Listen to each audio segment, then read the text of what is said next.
జై తెలంగాణ. ఏమైంది? గంటకే ఆకలైతుందా? పిడికిలెత్తాలే బలంగా. జై తెలంగాణ, జై బీసీ, జై పూలే.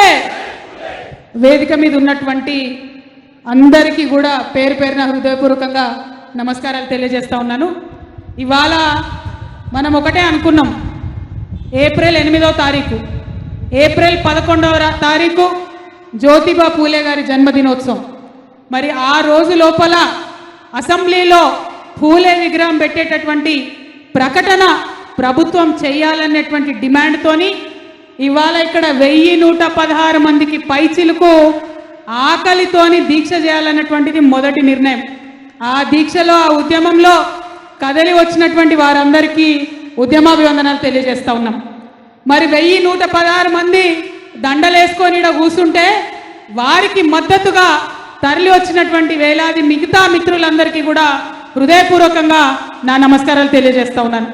ముఖ్యంగా ఇవాళ తెలంగాణ జాగృతి యునైటెడ్ పూలే ఫ్రంట్ నుంచి ఉవ్వెత్తున తరలి వచ్చినటువంటి ఉస్మానియా విద్యార్థులకు, జేఎన్టీయు విద్యార్థులకు, తెలుగు యూనివర్సిటీ నుంచి వచ్చిన విద్యార్థులకు, పాలమూరు యూనివర్సిటీ నుంచి వచ్చిన విద్యార్థులకు, శాతవాహన యూనివర్సిటీ నుంచి వచ్చిన విద్యార్థులకు, హైదరాబాద్ సెంట్రల్ యూనివర్సిటీ నుంచి వచ్చిన విద్యార్థులకు, కాకతీయ యూనివర్సిటీ నుంచి వచ్చిన విద్యార్థులకు, నిజాం కాలేజ్ నుండి వచ్చిన విద్యార్థులకు, అంబేద్కర్ కాలేజ్ నుండి వచ్చిన విద్యార్థులకు, కేశవ్ మెమోరియల్ కాలేజ్ నుండి వచ్చిన విద్యార్థులకు, ఓయూ లా కాలేజ్ నుంచి వచ్చిన విద్యార్థులకు, ఇంకా అనేక బీసీ హాస్టళ్ల నుండి వచ్చినటువంటి విద్యార్థులకు అందరికీ కూడా పేరు పేరున హృదయపూర్వకంగా నా నమస్కారాలు తెలియజేస్తా ఉన్నాను. అదేవిధంగా ఈరోజు వేదిక మీద ఉన్నటువంటి యునైటెడ్ పూలే ఫ్రంట్ కన్వీనర్ గారు గౌరవనీయులు పెద్దలు గట్టు రామచంద్రరావు గారికి, అన్న బొల్ల శివశంకర్ గారికి, అట్లానే విజయేందర్ సాగర్ గారికి, నిమ్మల వీరన్న గారికి, మారన్న గారికి, వంజరి ప్రవీణ్ గారికి, వేదిక మీద ఉన్న కుమారస్వామి గారికి, అట్లానే మా సోదరి మాధవి గారికి, అన్న గోవర్ధన్ యాదవ్ అన్న గారికి, కృష్ణమాచారి అన్న గారికి, తమ్ముడు ఫారూక్ గారికి సంచార జాతుల నుండి, అట్లానే వేదిక మీద ఉన్నటువంటి ముదిరాజ్ సంఘం నాయకులన్న కొట్టాల యాదగిరి గారికి, కుమ్మరి శాలివాన సంఘం నుంచి ఉన్నటువంటి తమ్ముడు నరేష్ గారికి, మేరు సంఘం నుండి ఉన్నటువంటి సోదరులు మధు గారికి, మాధవ్ గారికి, అట్లానే మా కవిత కూడా ఉంది మేరు సంఘం వారికి, అట్లానే భాస్కర్ యాదవ్ గారికి, సంపత్ గౌడ్ గారికి, అమాలి సంఘం నుండి ఉన్నటువంటి అన్న సీనన్న గారికి, అట్లానే గోపు సదానందం అన్న గారికి, గోరిగా నరసింహ గారికి, అట్లానే ప్రవీణ్ ముదిరాజ్ గారికి, అన్న సంచార జాతి నుండి ఉన్నటువంటి పూసల సంఘం శ్రీనివాస్ గారికి, అట్లానే నాయి బ్రాహ్మణ సంఘం నుంచి ఉన్నటువంటి అన్న ఫైర్ బ్రాండ్ రాచమల్ల బాలకృష్ణ గారికి, అట్లానే వేదిక మీద అన్ని కమ్యూనిటీస్ నుండి పద్మశాలి సంఘం మనోహర్ అన్న ఉన్నారు, అట్లానే వేదిక మీద అనేకమైనటువంటి మా ఆడబిడ్డలందరూ కూడా, మా జాగృతి కార్యకర్తలు అందరూ ఉన్నారు, సింగరేణి నుండి వచ్చినటువంటి వారు ఉన్నారు, మా నరేష్ నేత వెంకట్, అట్లానే వేదిక మీద అనేక మంది బీఆర్ఎస్వికి సంబంధించినటువంటి నాయకులందరూ వచ్చినారు, కార్యకర్తలందరూ వచ్చినారు. వారందరికీ హృదయపూర్వకంగా నమస్కారం.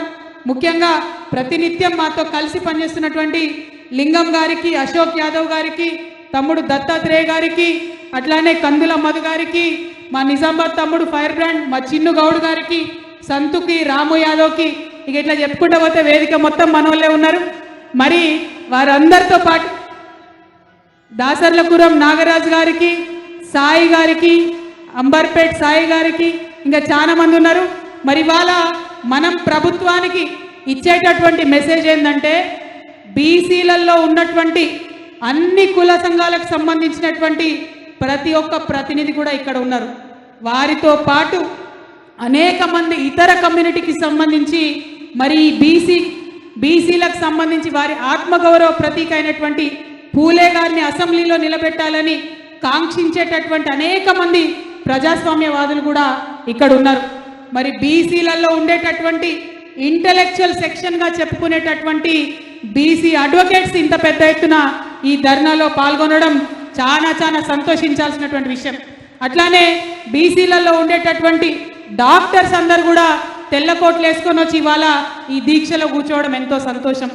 బీసీ ఇంటలెక్చువల్స్గా చెప్పబడేటటువంటి జర్నలిస్టులు ఎంతోమంది వచ్చి ఇవాళ ఇక్కడ కూర్చోవడం చాలా సంతోషం. ఆర్టీసీని లీడ్ చేస్తున్నటువంటి అన్న థామస్ రెడ్డి గారు మరి వారు ఇక్కడికి రావడం చాలా సంతోషం. విజయనకి గారు థామస్ అన్న కనవడం, థామస్ అన్న గారు రావడం చాలా సంతోషం. మరి అనేక మంది ఇక్కడికి వచ్చి ఇవాళ ఈ ఉద్యమాన్ని సపోర్ట్ చేస్తున్నారంటే మరి మామూలు విషయం కాదు. ఇక్కడ వేదిక వేయడం దగ్గర నుంచి బ్యానర్ కట్టడం దగ్గర నుంచి నిరంతరం మరి మాతో పాటు కలిసి పనిచేస్తున్నటువంటి ఆలకుంట హరి గారికి, అట్లానే మా తమ్ముడు నవీనాచారి తెలంగాణ జాగృతి జనరల్ సెక్రటరీ వారికి ఇంకా మామూలు ప్రయత్నం లేదు, ప్రతి ఒక్కరి ప్రయత్నం ఉన్నది. అందరూ కూడా తరలి వచ్చినందుకు నమస్కారాలు తెలియజేస్తున్నా. మరి ఏ ఉద్యమమైనా మాటతోని ముందుకు సాగదు, పాట కూడా తోడవ్వాలి. మరి మేమందరం కూడా చిచ్చర పిడుగుల్లా మీతో పాటు కలిసి నడుస్తామని ప్రజా కళాకారుల వేదికను పెట్టుకొని మాతో కలిసి నడుస్తున్నటువంటి మానుకోట ప్రసాద్ గారికి, మధ్యల సందీప్ గారికి, కళాకారుల బృందం అందరికీ కూడా పెద్ద ఎత్తున ధన్యవాదాలు. మరి మాట పాట ఉండాలంటే ప్రపంచాన్ని ఆలోచింపజేసేటటువంటి సాహిత్యం కూడా దానికి తోడవ్వాలి. మరి తెలంగాణ సాహిత్య అకాడమీని లీడ్ చేసినటువంటి పెద్దన్న గౌరీ శంకర్ అన్న ఇవాళ బీసీలకు జరుగుతున్న అన్యాయాన్ని మొత్తం యావత్ సమాజానికి విప్పి చెప్పడానికి, మనతో కలిసి నడవడానికి, మనతో పాటు ఆకలితోని దీక్ష చేయడానికి ముందుకొచ్చిన పెద్దన్న గౌరీ శంకర్ అన్న గారికి ఈ సందర్భంగా కృతజ్ఞతలు తెలియజేస్తా ఉన్నాను. అదేవిధంగా మరి వాళ్ళ ఇంతమందిని కలిసి ఎందుకు కూర్చున్నాం ఇక్కడ, ఇంత ఎండల ఆకలితోని ఎందుకోసం కూర్చున్నట్టు ఇక్కడ ఒకటే ఒక ఆలోచన. మన భారతదేశంలో తరతరాలుగా వేల సంవత్సరాలుగా అన్యాయానికి గురైనటువంటి అనేక జాతులు ఉన్నాయి, అస్పృశ్యతకు గురైనటువంటి అనేక జాతులు ఉన్నాయి, అవకాశాలు దక్కనటువంటి అనేక జాతులు ఉన్నాయి, మహిళలు ముందుకు రానటువంటి జాతులు ఇంకా ఎన్నో ఉన్నాయి. మరి ఈ జాతులందరి కోసం భారతదేశానికి స్వతంత్రం వచ్చే కన్నా 100 సంవత్సరాల ముందే మేల్కొని మాట్లాడి మన జాతి గొప్ప జాతి, ఈ జాతిలో కొందరిని వెనక్కి వేసుకుంటే జాతి మొత్తం కూడా వెనకబడుతుంది, కాబట్టి అందరం కలిసి ముందుకు నడవాలని మహోన్నతమైనటువంటి సందేశం ఇచ్చి వ్యక్తిగతంగా ఎన్నో త్యాగాలు చేసి నిలబడ్డటువంటి మహనీయుడు ఇవాళ జ్యోతిబా పూలే గారు. వారి సహధర్మచారిణి అమ్మ సావిత్రిబాయి పూలే కూడా మరి వారికి తోడు నీడగా ప్రతి కష్టంలో నడిచి ముందుకెళ్ళినటువంటి గొప్ప వ్యక్తి. బాబాసాహెబ్ అంబేద్కర్ చాలా సందర్భాల్లో చెప్పిండు, జ్యోతిబా పూలే అంటే నాకు గురువు, ఆయన చేసినటువంటి పనిని చూసి నేను స్ఫూర్తి పొంది నా జాతి కోసం కొట్లాడడానికి ముందుకొచ్చిన అని బాబాసాహెబ్ అంబేద్కర్ చెప్పుకున్నాడు. అంత గొప్ప మహనీయుడు జ్యోతిబా పూలే. 1848 మన భారతదేశానికి స్వాతంత్రం వచ్చింది 1947లో, కానీ 1848లో జ్యోతిబా పూలే గారు ఆనాడే మహిళల కోసం పాఠశాల పెట్టినటువంటి గొప్ప వ్యక్తి.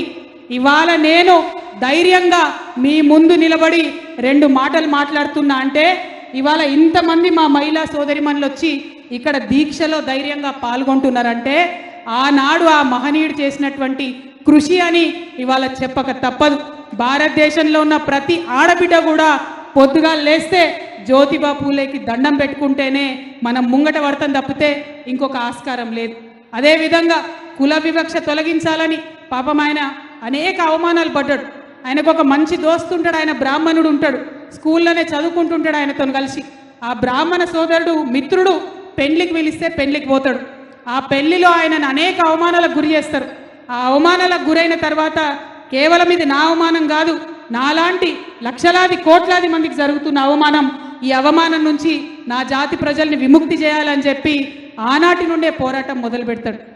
అనేక కార్యక్రమాలు చేస్తాడు, సత్యశోధక పరిశోధన లాంటి సంస్థలను పెడతారు, బోలెడన్ని పుస్తకాలు రాసి మరి ఎన్నో రాసి జాతిని జాగృతం చేస్తేనే ఇవాళ స్వతంత్రం వచ్చిన తర్వాత ఓటు హక్కు విషయమైతేనేంది, చదువు విషయమైతేనేంది మనం ముందుకు వచ్చినాం. ఉట్టిగా అడుగుతలేం, మనం పొదువోకు అడుగుతలేం.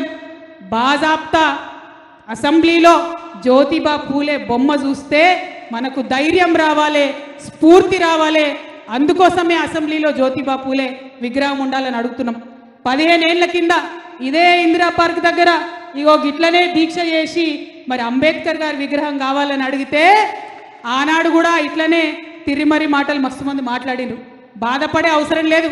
శివన్ అన్నాడు, అమ్మా భయపడకని. అన్నా ఇది తెలంగాణ బ్లడ్, భయపడే బ్లడ్ కాదు, ఎన్ని అడ్డంకులు ఎదురైనా, ఎన్ని ఇబ్బందులు వచ్చినా, ఎన్ని విమర్శలు వచ్చినా ముందుకే పోతాం తప్పితే వెనక్కి పోయేది లేదు. ఎందుకంటే ఇందులో స్వలాభం లేదు.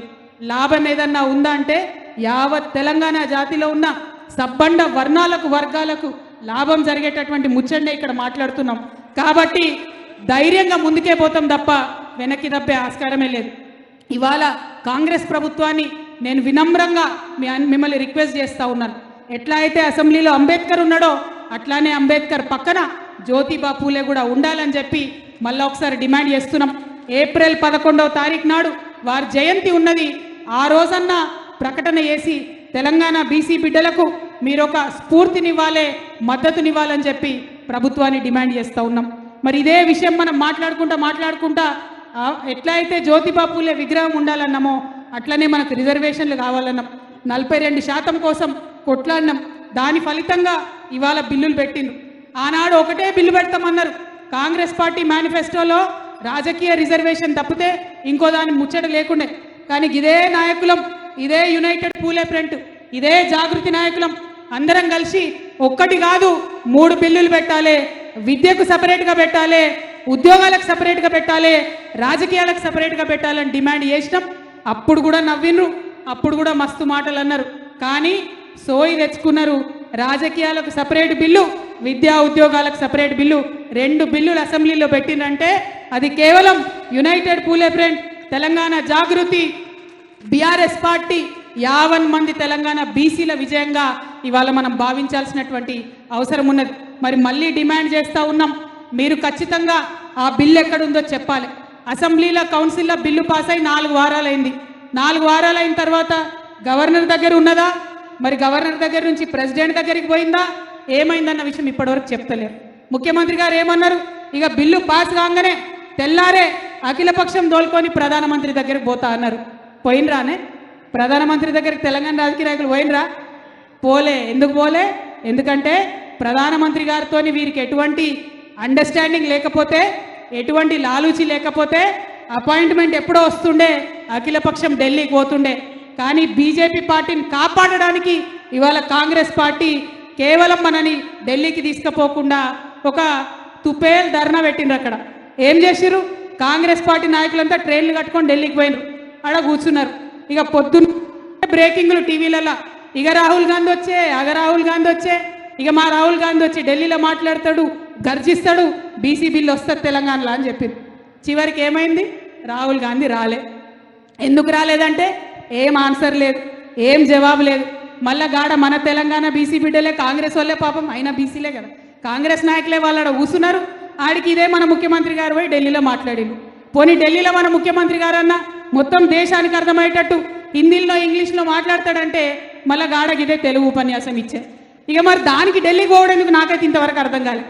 అది గల్లీలో పెట్టుకోవచ్చు కదా meeting.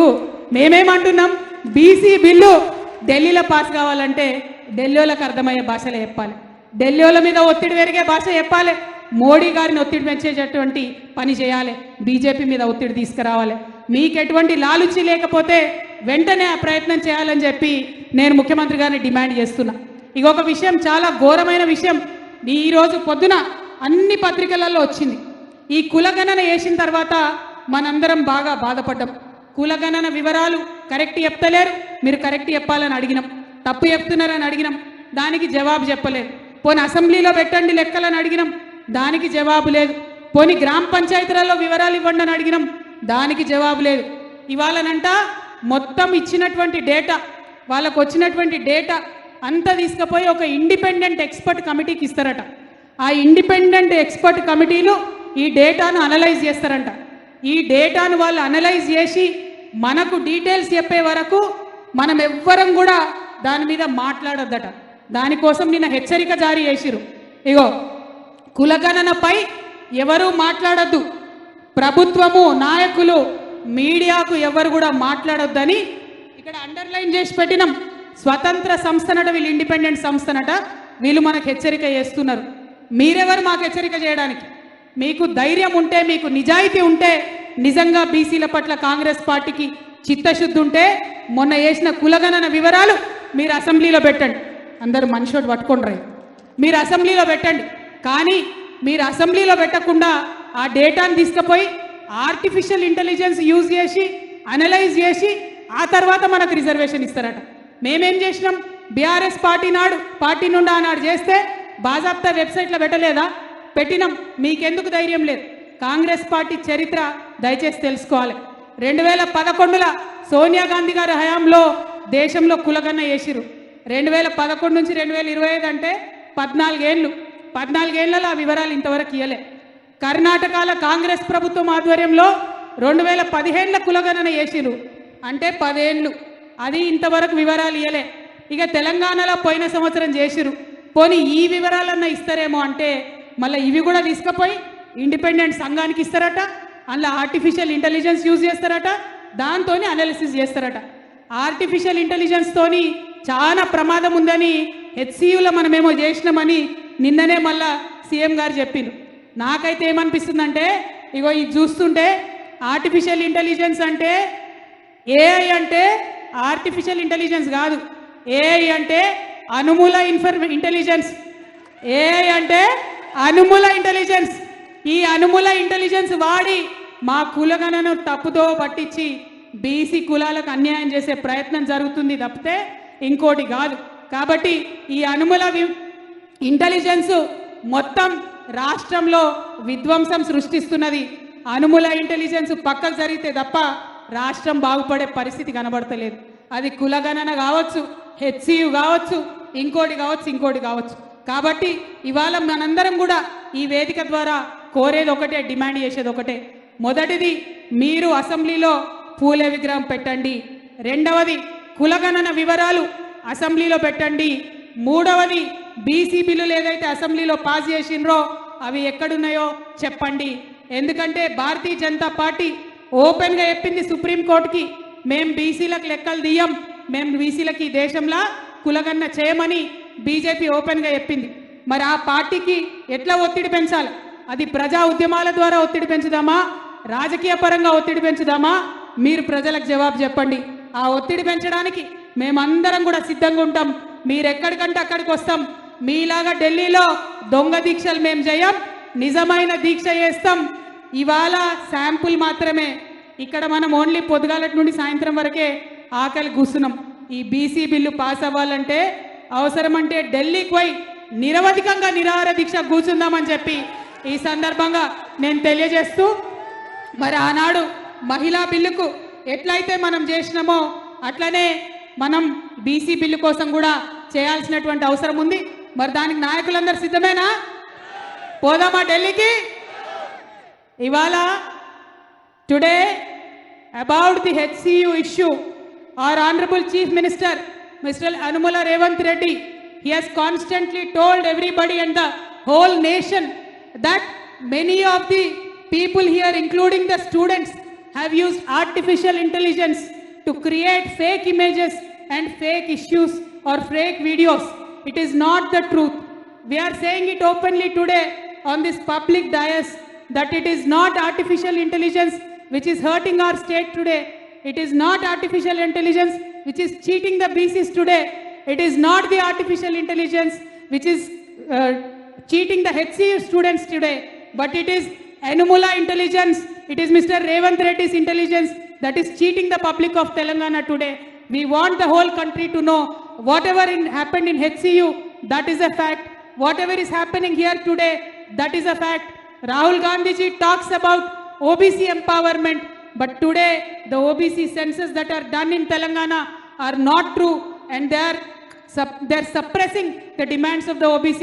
So we are demanding OBC bill that was passed in the assembly should be immediately taken to Delhi. Thank you. Jai Telangana. Jai BC.